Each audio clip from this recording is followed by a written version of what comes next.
Assalamualaikum warahmatullahi wabarakatuh. Perkenalkan, saya Syarif Hidayatullah dari IFB BSD. Saya di sini akan mempresentasikan penamaan dalam sistem terdistribusi. Penamaan. Nama digunakan untuk mengenal entitas. Entitas dapat berupa proses, objek remote, newsgroup secara unik. Nama dipetakan ke lokasi entitas menggunakan name resolution. Selanjutnya, nama, alamat, dan pengenal. 3 jenis referensi suatu entitas. Nama, yaitu himpunan bit atau karakter yang merujuk suatu entitas bersifat human friendly ataupun tidak. Yang kedua adalah alamat. Setiap entitas terletak pada suatu titik akses dan titik akses itu mempunyai alamat. Yang ketiga adalah pengenal. Nama unik untuk mengenali entitas.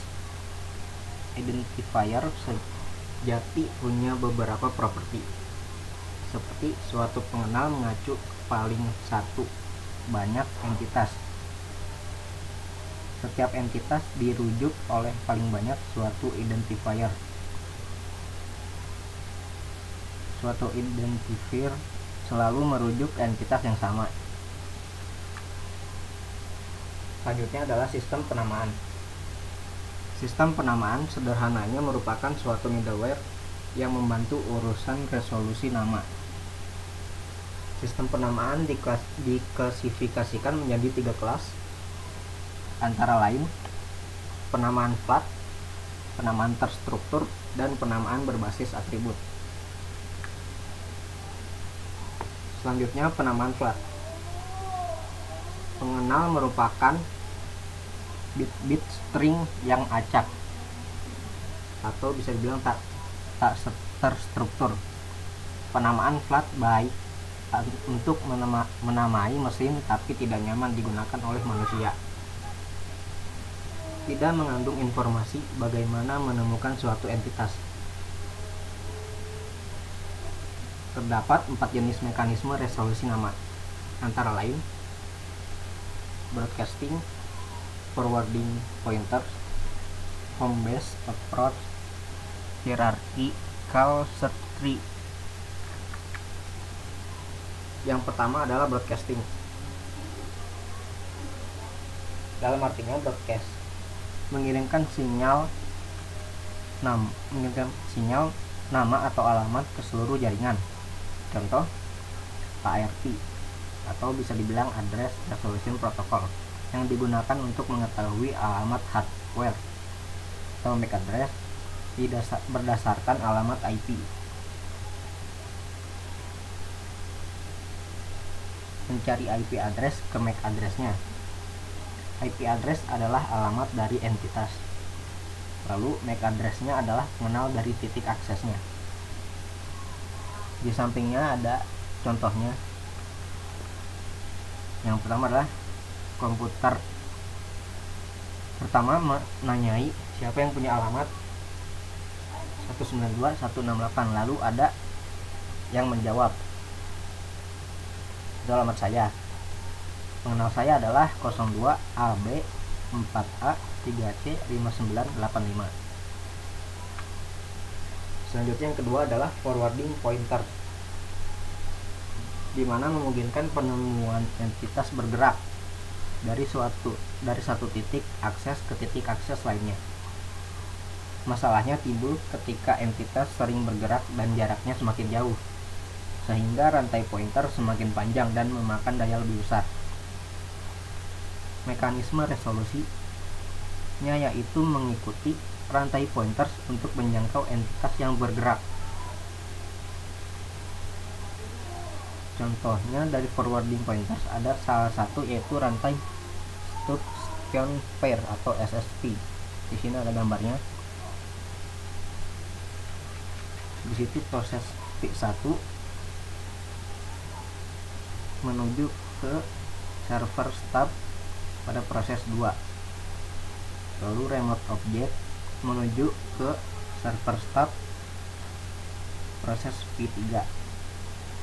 Lalu pada server start proses P3 disambungkan ke client start pada proses 4. Lalu proses 4 menuju ke server start proses P2. Yang ketiga yaitu home base approach. Setiap entitas diberikan suatu node rumah atau node home. Node home biasanya tetap dan memegang alamat terkini dari entitas. Alamat rumah dari entitas didaftarkan pada naming service. Lalu entitas mengupdate alamat terkininya ke rumah kapanpun ia bergerak. Contohnya mobile IP. Seperti pada gambar, di situ yang pertama adalah update alamat keluar dari node rumah. Di sini di tengah adalah node rumah dan entitas bergerak. Entitas bergerak, misalkan yang keduanya, klien mengirimkan paket untuk entitas bergerak ke rumahnya. Lalu ketiga, ada dua pilihan, yaitu ada dua jalan, yaitu 3A atau 3B. Misalkan memilih 3A, misalkan terdapat arah menjalankan 3A, node rumah meneruskan pesan ke alamat luar dari entitas bergerak. Jika menggunakan jalur 3B, node rumah membalas klien dengan IP address terkini dari entitas bergerak. Lalu yang keempat, klien secara langsung mengirimkan semua paket berikutnya ke alamat luar dari entitas bergerak. Selanjutnya, yang keempat, hierarchical search tree. Pencarian hierarki pohon pencarian hierarki. Jaringan dibagi-bagi menjadi beberapa bagian yang dikenal sebagai domain. Domain-domain ini berada di dalam sebuah domain yang berada di tingkat paling atas, yang bisa disebut top level domain. Sebuah domain yang berada di bawah atau dalam sebuah domain lain dinamakan subdomain. Domain yang berada di paling bawah dan tidak memiliki subdomain dinamakan leaf domain. Jadi bisa dilihat pada gambar di sini. Di situ yang paling atas dinamakan root directory, not dir T. Lapisan luar itu top level domain, seluruhnya dari hierarchical search tree. Lalu dari root directory ada dua pembagian lagi. Di situ dinamakan domain S atau subdomain. Sedangkan jika dia tidak membagi lagi, jika sebuah subdomain tidak membagi lagi, maka itu dinamakan leaf domain. Seperti yang ada di bawah, itu ada namanya leaf domain contain in S. Terus lalu penamaan terstruktur, ini yang kedua dari ketiga penamaan, dari ketiga sistem penamaan terstruktur. Penamaan flat memang tidak nyaman digunakan oleh manusia karena biasanya digunakan untuk mesin. Karena itu sistem penamaan biasanya mendukung penggunaan nama yang terstruktur atau penamaan yang mudah digunakan dan dikenali oleh manusia. Contoh, pada sistem file,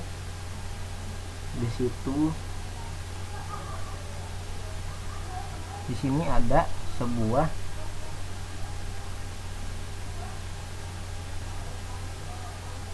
penamaan, bisa dibilang pada direktorinya. Misalkan search home. Di sini ada contohnya search home /user ID /work /this system system /name txt. Lalu contoh yang kedua adalah pada host atau web. Misalkan husni.trunojoyo.ac.id atau www.bangkalankap .go.id.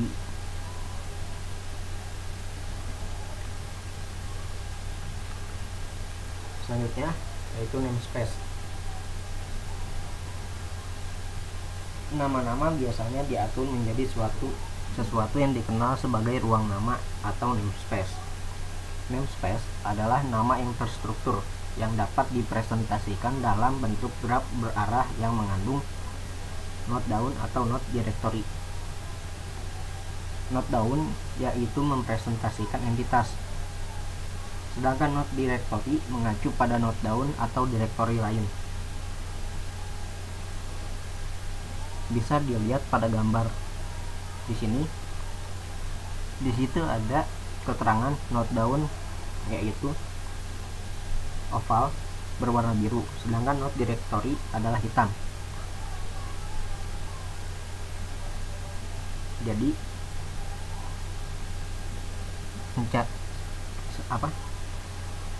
kita mencari entitas bernama /home/tin/mbox. Dari N0 kita menuju ke home dan mendapatkan N1. Di N1 di sini kita ada 3 pilihan. Sesuai dengan yang entitas yang dicari, kita mencari STIN.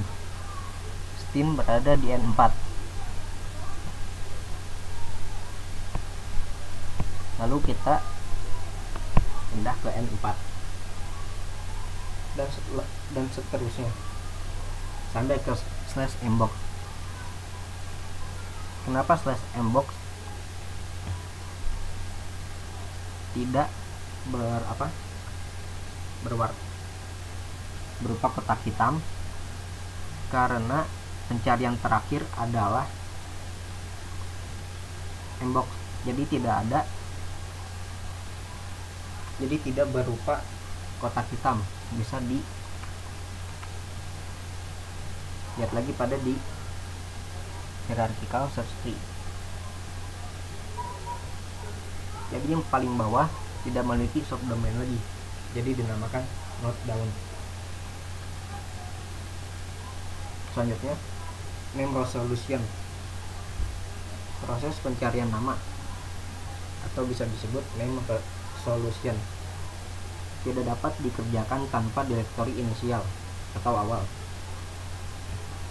Mekanisme penutupan memiliki konteks implisit untuk dari mana memulai resolusi nama.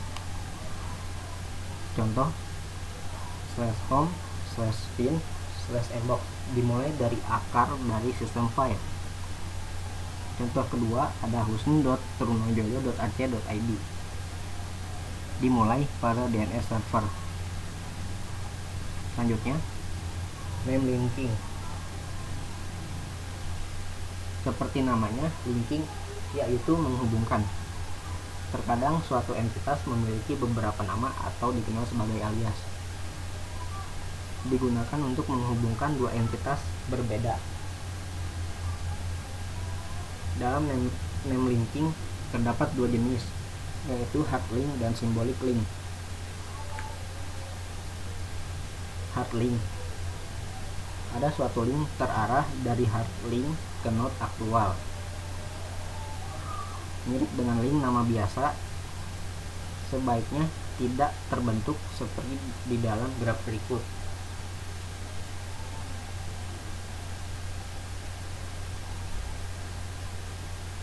Seperti di gambar /home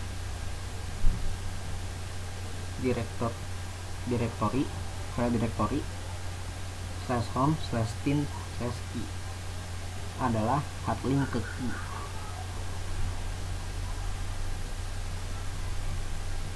Jadi pada saat masuk ke STIN, file directory itu tidak ada. Jadi bisa dibilang kemungkinan akan menuju ke key yang ada di N0 sebelum home. Selanjutnya symbolic link. Symbolic link lebih modern, dibuat untuk mengatasi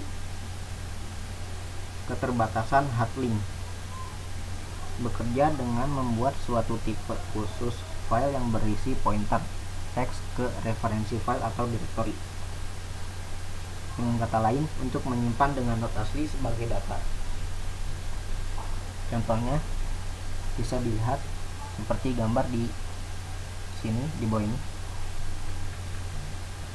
Lalu selanjutnya